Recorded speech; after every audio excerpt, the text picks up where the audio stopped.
welcome to Cancer Specialist Medical Minute. With Dr. Rick and Dr. Danny. I'm Dr. Rick. And I'm Dr. Danny, and we're excited to bring you our very first episode of Medical Minute. Our producer, Brenna, who really runs the show here, told us that we should start each episode with a dad joke. So I'm a little worried here. We're going to see how this goes. Why don't you start us off, Rick? I'm going to start you off with the dad joke. Well, I don't think my dad jokes at this point are something you want to hear. Danny, I know you've prepared for a long time for this. Let me hear a joke. All right, what did the drummer call his twin daughters? You got me. And a 1 and a 2. Is this still the first episode? Because I think it's time we abort this podcast. What do you think? I've got many more where that came from. So thank you all for tuning in. I think, one of the things that people probably want to know is, do we really need a 5,000th medical podcast? Danny? The answer is yes, we do. We're here to tell you a little bit about ourselves and about our practice and hopefully dive into some of the current issues which you guys are talking about and some of the newsworthy information that, we'd like to cover related to general health, oncology, hematology, even radiation oncology with Dr. Rick. So let's get into talking about ourselves a little bit, give you our background. Okay, so I grew up in Ashtabula, Ohio. It's a city in northeast Ohio near Cleveland. It's about an hour outside of Cleveland. Go Browns? Go Browns for sure. I'm sorry. Yeah. And the Cavs. Oh, I'm even more sorry. Have you heard of them? That's producer Brenna apologizing for someone who's a Cleveland sports fan. I guess you had a decent year this past year. It wasn't that bad. Yeah, we had a good year. The Indians keep letting us down a little bit, but, we're strong. And as you'll see, I'll keep interrupting Dr. Danny. He keeps giving me the evil glare, so I think he wants to continue. So I went to undergraduate at Miami University in Ohio. It's down in southwest Ohio near Cincinnati. So I did my undergraduate work in zoology, graduated with a bachelor's of arts, and then went on and did a year of research. I worked in a lab at Miami University. We did some research looking at lens development. Very boring, won't get into it right now. Dr. Rick's looking at me like I need to speed up this bio a little bit, so I'm going to keep going. I went to Nova Southeastern University, which is an osteopathic medical school in South Florida. Completed my medical school and then had an interest in internal medicine. I wasn't sure which specialty I was going to go into. But I knew that I didn't want to be a surgeon. I don't know about you, Rick. Yeah, I thought about it, and then, it was lots of standing around, lots of time in the OR, and I just couldn't do it. Yeah, so we basically knew that we weren't going to be surgeons, and so we thought about, our future, and the good thing about medicine is there's a lot of opportunity out there, a lot of different specialties which you can pursue. I did my 4th year medical school rotate with a hematologist who was a malignant hematologist. He mostly treated leukemia and lymphomas. He also was a bone marrow transplant attending, and he was doing a lot of autologous stem cell transplants in South Florida.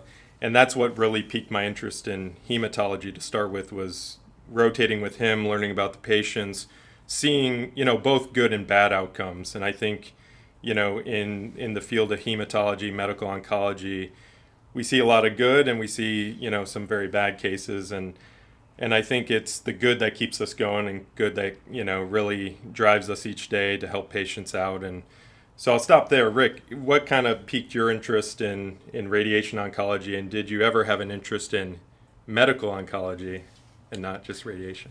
Well, I didn't think I was smart enough to be like Dr. Danny over here.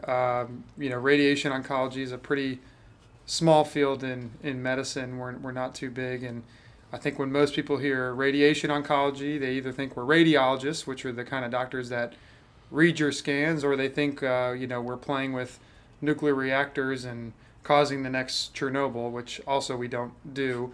Basically, a radiation oncologist is a physician that is trained to treat all types of cancers as well as non-cancer conditions with radiation, both from the outside using a machine typically, or from the inside where we place radioactive sources in patients. So it's a very unique and niche field in medicine, but certainly one that, we try to do our part to help the medical oncologists like Dr. Danny over here optimize patient outcomes and really try to do what's best for the patient.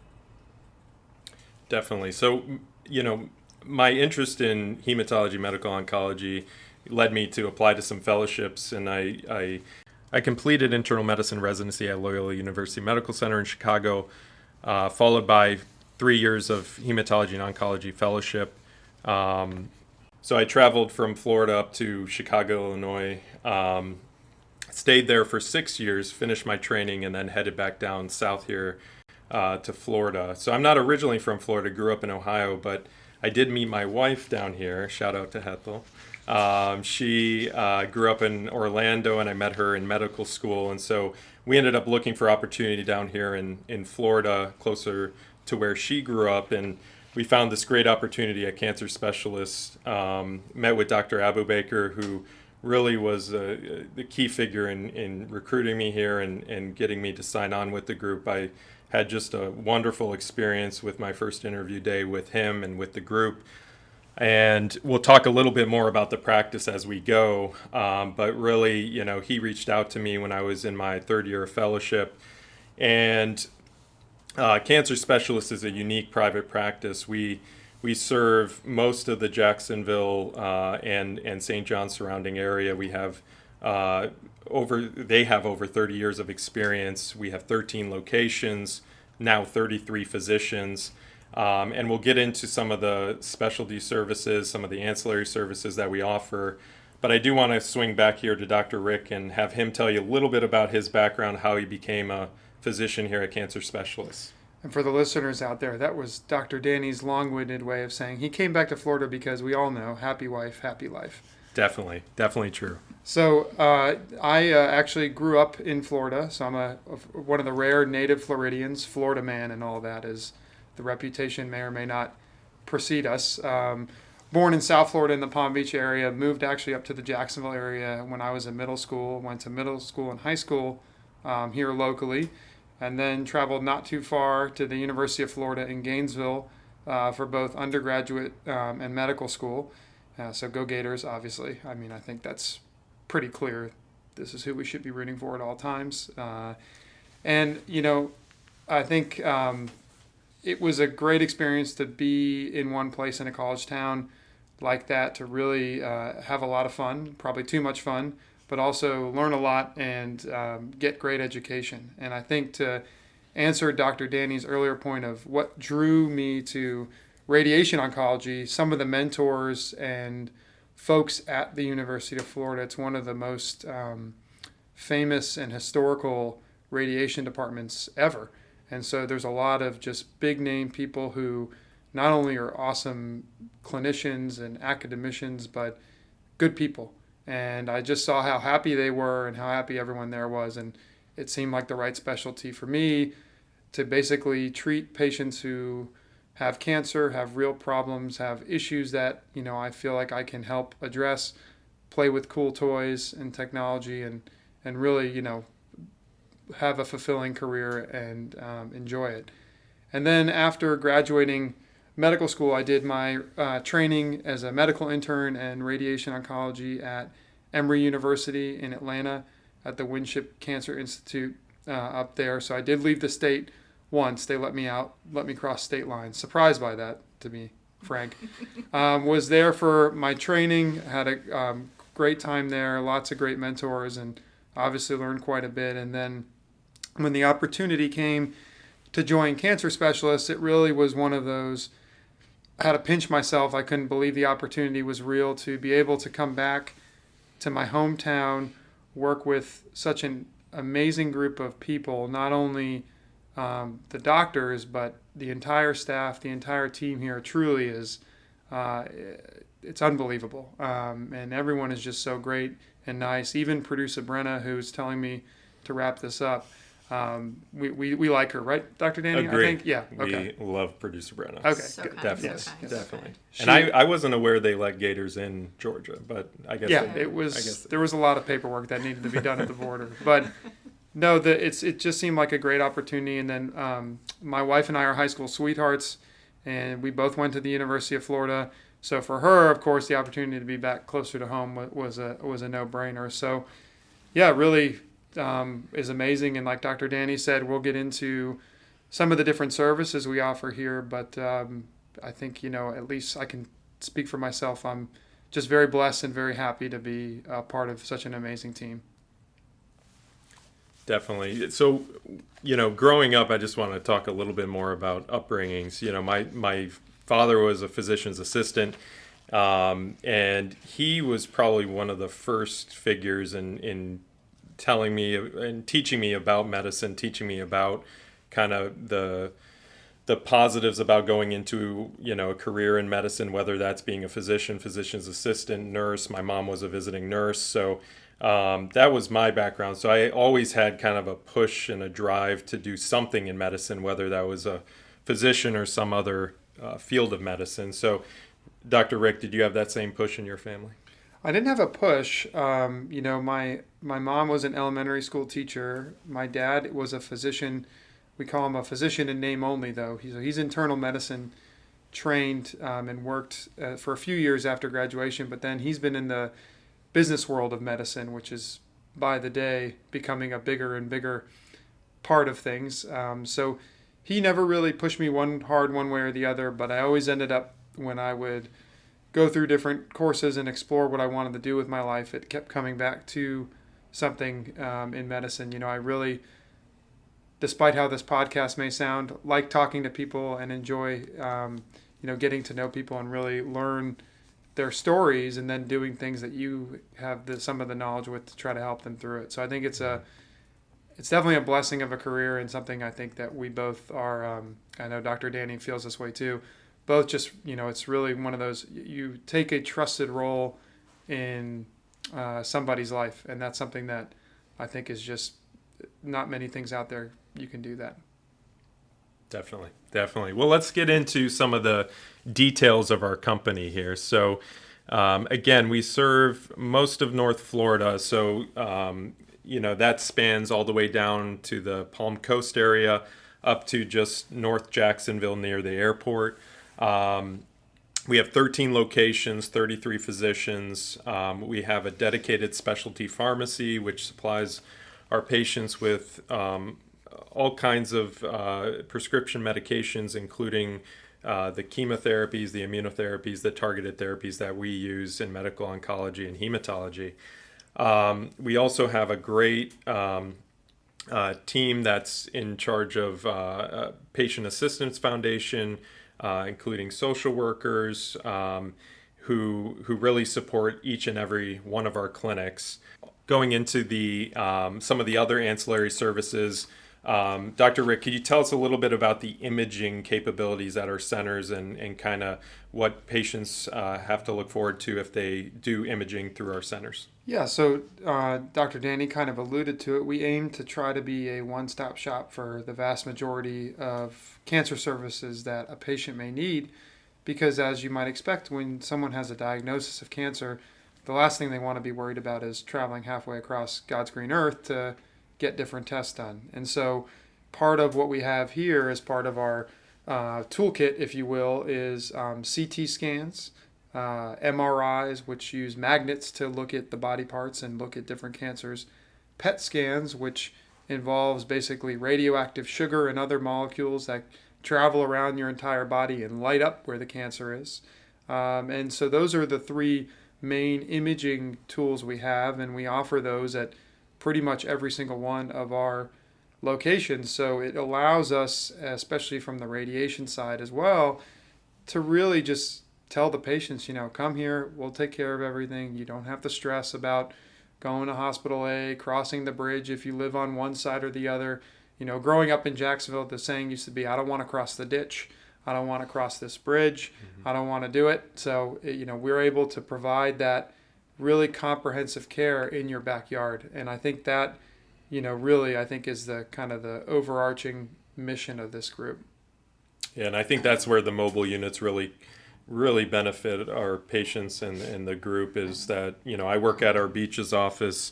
which is right next to Baptist Beaches Hospital. And we have patients, who don't have to travel across the ditch and don't have to come all the way to the city to get their imaging done. They can stay over at the beach and get a PET CT scan done, even an MRI, with very good convenience. And our staff always treats patients with the utmost respect and compassion, and we're very thankful that we have those opportunities to treat these patients near their home.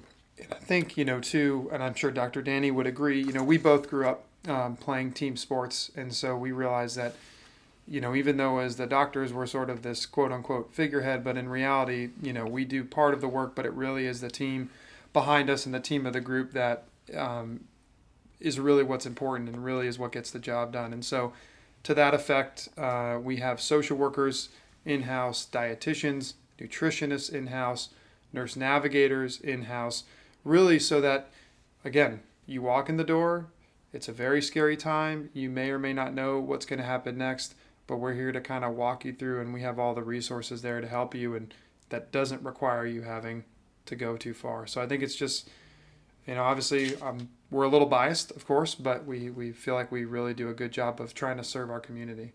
Yeah, and I think being here over 30 years, Dr. Rick and I have not been here over 30 years practicing medicine. Feels like it sometimes. But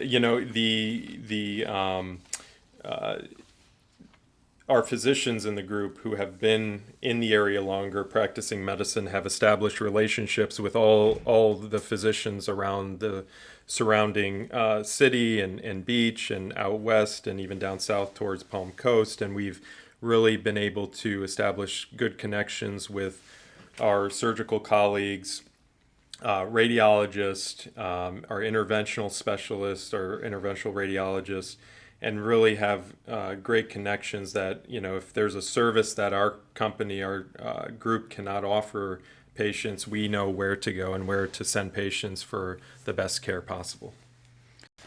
So I think I mentioned my dad is in the business side of medicine. He's been part of different managed care companies, so basically the folks that help try to reduce costs in healthcare and come up with health insurance plans that are affordable to patients but also provide the best care. And what he taught me, whether explicitly or implicitly, was that there are different kinds of practices set up in the community, both locally and nationally, and the opportunity to join a group at Cancer Specialists of North Florida that's owned by the physicians was so appealing to me, knowing and understanding his background and what's going on, because at the end of the day, when you're a patient coming in receiving health care, who do you want to be the one to dictate what you can get, what you should be able to get, what services a clinic provides?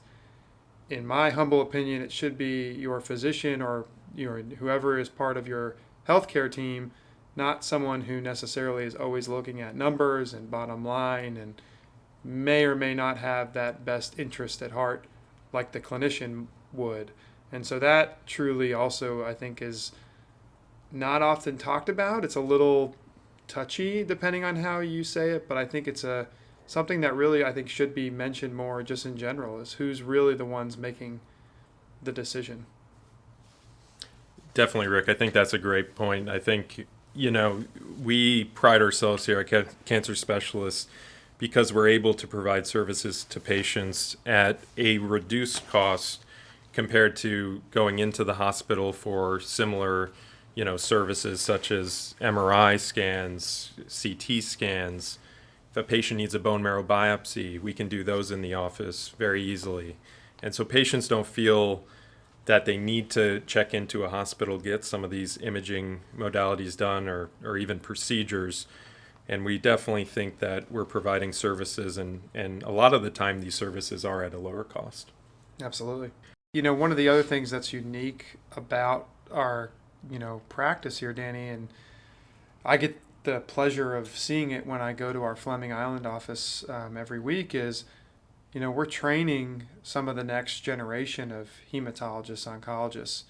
And even as a radiation oncologist, it's hard for me to pronounce the word hematology. I'm not still quite sure what it means, but I'm learning slowly working with smart people like Dr. Danny.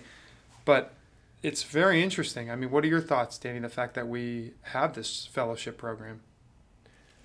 I think it's a wonderful opportunity for the physicians in our group because pretty much everyone has had, great enthusiasm to teach these fellows that are coming into this program and provide them not only the knowledge that they've acquired over the years, but really give back to the community, give back to the hospitals which have opened their arms to our fellows. And I never saw it coming, coming to this practice when we first joined. There was no mention of fellowship, but when I heard that Dr. Venkiala is heading this fellowship program and she's done such an amazing job with the fellows she's had so far in this fellowship, we're just getting started with getting some of the new fellows out to our different locations, and I'm just very excited to be a part of it. I think it's great for the community, great for the practice, and great for the fellows. I think they have a great opportunity to learn at many different locations, which I think in training, you need to see, especially if you have any interest in community hematology or oncology, to be able to rotate with different physicians, see different perspectives, go to different hospitals, see different demographics of patients, and really be able to treat a variety of diseases and a variety of presentations of diseases. I think it's just a wonderful thing. Well, and I think too, sometimes people want to know how up to date are you, right? Yeah. There's studies coming out by the boatloads every minute. And so I think having a fellowship, not only are we teaching the fellows, but the fellows are teaching us, they're making sure that we're up to date on everything and vice versa. So I think it ensures that as a potential patient that comes here, you're getting the latest and greatest. And I think that also highlights too and segues into our research program here. I think Dr. Danny and I both sit on the research committee, so we're involved with some screening on different trials. But it's really, when I was in Emory in Atlanta, obviously we enrolled patients on clinical trials occasionally, and I thought coming to a practice in Jacksonville like this that, my research days may be done. But that's just simply not the case. In fact, there may be more opportunities to do research in a group like this because we can streamline things and make it so easy for patients. So many companies want to work with us and open trials with us to try to provide, cutting edge therapies for patients. Dr. Danny, I don't know if you're seeing that as well from your side of things. We're definitely seeing that. I think we have, it's one of the best kept secrets, I think, of the practice is that we have a very good set of clinical trials for patients with many opportunities to get on a sometimes phase 3 trial, sometimes phase 2. We're talking about big national trials which are headed by the pharmaceutical companies and, investigating new therapies on top of standard therapy. So I think that's the one thing to keep in mind is that most of the clinical trials we open at our center are really looking to add on a new therapy which may have a benefit to a patient.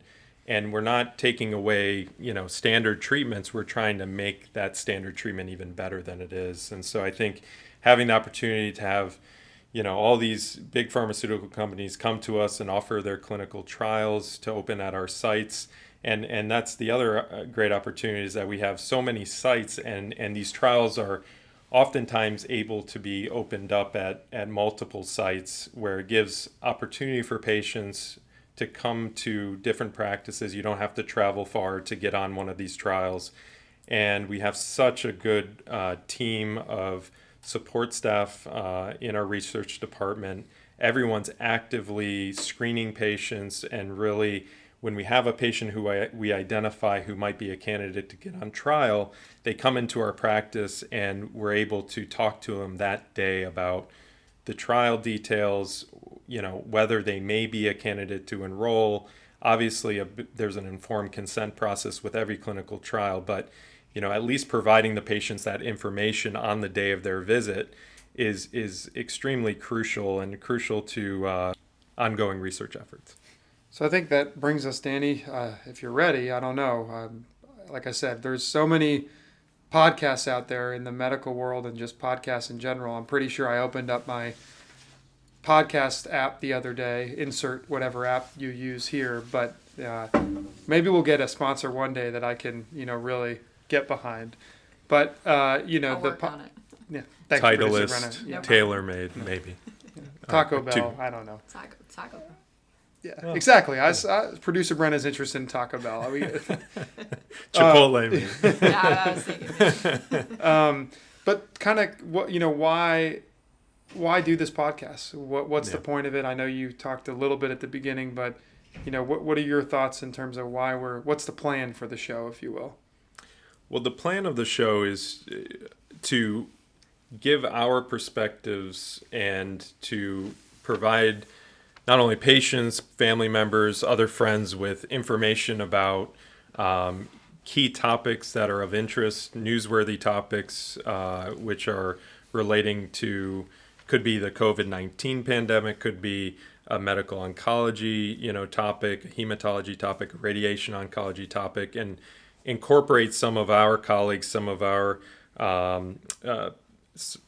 partners who work with us to give perspective, provide people with information from many different perspectives, and to hopefully keep it light and airy where we can joke around a little bit, entertain you guys a little bit with some of these bad jokes that we're delivering. And and Dr. Rick, he loves these jokes. He tells me a joke just about every day. No, I'm joking about that. Well, I think he doesn't know where to go from this is you can't hear this, but this is me speechless.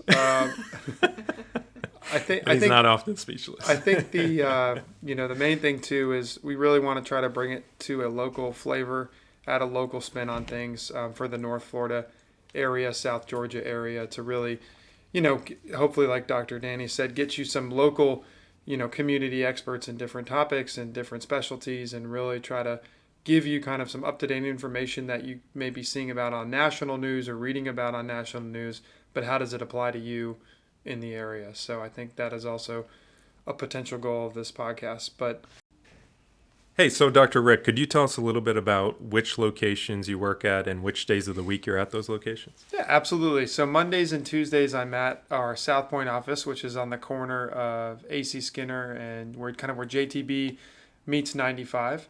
And then Wednesday, Thursday, I'm out at our Fleming Island office, which is in Fleming Island, of course, just south of Orange Park.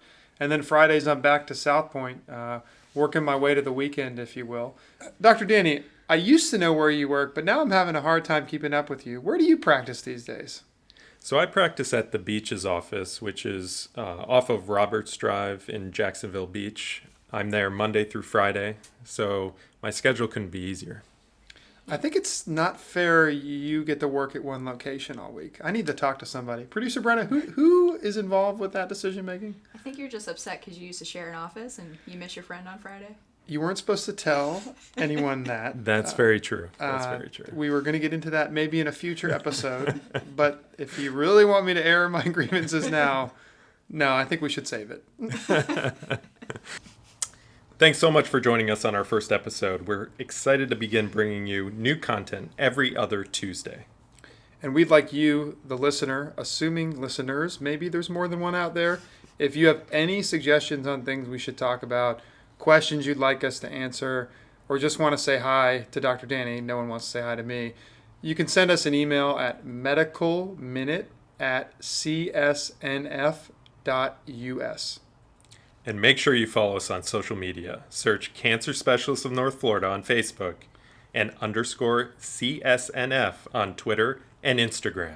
Producer Brenna, where is our TikTok again? Can people find that anywhere? Are we not hip enough for a TikTok? I thought that we decided against that because you guys weren't very good dancers, remember?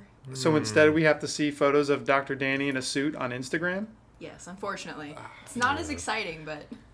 All right, okay. Well, if you guys work on your dancing, I'll reconsider it. Anyway, we appreciate you giving us a few minutes of your time, and we're going to see where this podcast goes. And remember, when it comes to your health, stay informed, ask questions, and tune in next time. All right, guys, we'll talk to you soon.